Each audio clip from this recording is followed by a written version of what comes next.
Kakaibang adventure ang hanap ngayong tag-init. Pwedeng dumayo sa Siargao at mag-surfing. O di naman kaya sa Bulacan kung saan merong replika ng pamosong Eiffel Tower ng France. Nakatutok si Lala Roque. Kung surfing lang din naman ang balak na gimmick sa tag-init, hindi dapat palampasin ng Siargao. Tinuturing na Asia surfing capital sa libo-libong turistang dumarayo rito taon-taon. Then we went to Siargao. Why? Because of surfing, traveling. Binabalik-balikan sa bayan ng General Luna ang nakakamanghang alon na kung tawagin ay Cloud9. Formang number 9 kasi ang barreling waves dito at tila raw nasa alapaap kung nasa tuktok nito. Di nakapagtataka kung ba't ito tinanghal na pangwalong pinakamagandang surfing site sa buong daigdig ng CNN. Hello, Philippines! I love you! Kung di pa naman feel mag-surf, pwede pa rin masilayan ng malapitan ang malalaking alon sa platform na to. It's more fun here in the Philippines. Kung gusto naman ng bagong pasyalan na di ganong malayo sa Maynila, mamasyal na sa Eiffel Tower. Hindi sa Paris, kundi sa isang resort sa Bulacan. Pwedeng mag-rappel pababa sa replika nito o di kaya'y mag-zipline gaya ng ginawa ng kapusohang na si Enzo Pineda sa programang Unang Hirit.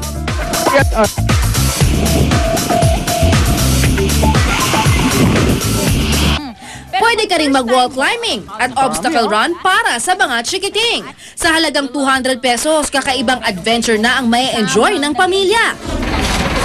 At syempre, ngayong tag-araw, click na click ang mga pampalamig tulad ng ice scramble. Sa Tagum, Davao del Norte, meron pang iba't ibang toppings na nilagyan pa ng matamis na chocolate syrup. Lala Roque nakatutok, 24 oras.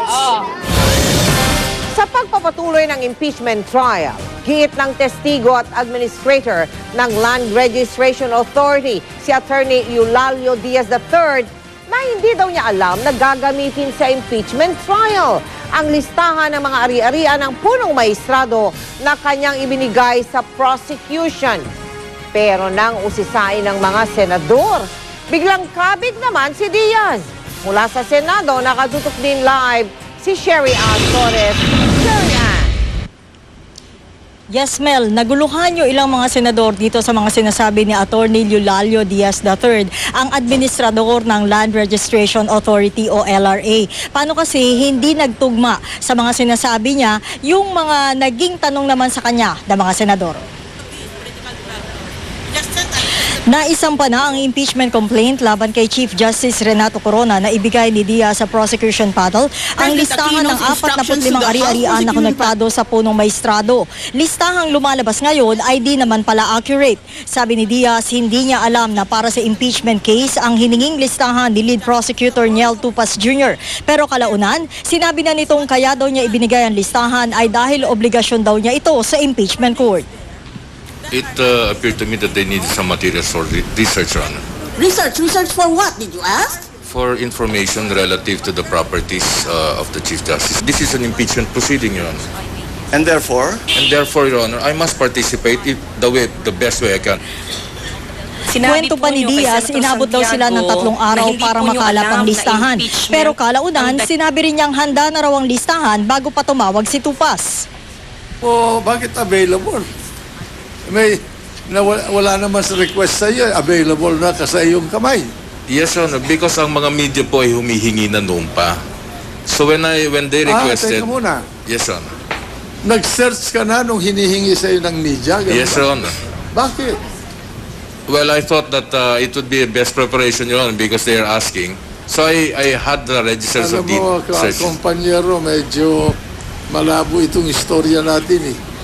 Sabi po ng ating testigo, 3 araw niya trinabaho. Ang sagot po ko, Senate President, ready na po sa kanyang kamay ang mga dokumento. Kaya nga lang po, iba lang yung kanyang sagot. Mr. President, he answered me that it took him 2 to 3 days to come up with a document, a 2-page document, using the search engine. Now he tells you that the documents were readily available because the media were asking for it. So it just causes more perplexity and confusion. That's all. Nagtataka rin si Senate President at Presiding Officer Juan Ponce Enrile. Bakit ang mga ari-arian lang sa Metro Manila ang hinanap ng LRA? Bakit daw hindi sinimulan sa Batangas sa bayan ni Corona? Sagot ni Diaz, madali daw kasing mag-search sa Metro Manila dahil computerized ang database dito, di gaya ng mga nasa probinsya.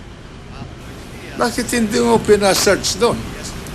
Yun lang ang gusto kong maliwanagan sa kaisipan ko. Bakit dito ka nag-umpisa sa Maynila, hindi doon sa kanyang probinsya? No, probably, Your Honor, because it's a convenience, Your Honor, of generating title search to the computer, Your Honor. Ay, gusto mo madalian na magkaroon ng ebidensya kontra sa nakasakdal, ganun ba? Actually, yung mga dokumentong unang inirelease namin, nasa opisina ko na po. Kasi po, even before that, humihingi na po ang mga kaibigan natin sa media, pero hindi ho natin nirelease. Hindi nga. Yes. Hindi yan ang issue tinatanong ko sa iyo kung nasa iyo na yung mga dokumento. Yes, Your Honor. Yung ginawa mo na search, bakit hindi ka nag-umpisa doon sa logical point of starting the search? Yung probinsya nung nakasakdal. Napaisip naman si Senador Bongbong Marcos sa sinabi ni Diaz na hindi na muna ginagamit ng LRA ang kanilang database search system matapos ang kay Corona. Why did you discontinue using this method of searching, of computer searching, after you had generated this list? Because, Your Honor, we realized that we have to come up with some rules and regulations also for a name search. Because if not, Your Honor, such information is very vital, and we do not want any person, for that matter, to be a subject of an inquiry that is not warranted. So why did you suspect that that might be a possibility, or that might be a weakness in the search system that you were using? Because, Your Honor, we are also confronted by syndicates in the land titles. Mel, hindi na nagsagawa ng cross-examination ng prosekusyon dito kay Diaz. Bukas ang 2:00 ng hapon matutuloy o itutuloy ang impeachment trial at inaasahan na ang pagbibigay ng depensa ng mga bagong testigo nila. Mel? Maraming salamat sa iyo, Sherry Ann Torres. Time out! Bukod sa isang boksingerong Pinoy na tiyak ng sasabak sa 2012 Olympics sa London, isa pa nating kababayan na makakabahagi sa inaabangang palakasan. Isa siyang OFW na napiling isa sa mga torchbearer o magdadala ng sulo sa pagsisimula ng palaro. Nakatutok si Katrina Son, exclusive. Sipag, determinasyon at lakas ng loob. Mga katangiang naging daan upang makamit ni Raymond Interia, isang OFW sa London, ang pangarap niyang maging torchbearer sa 2012 Summer Olympics sa London. Sa murang edad pa lamang namulat na si Raymond sa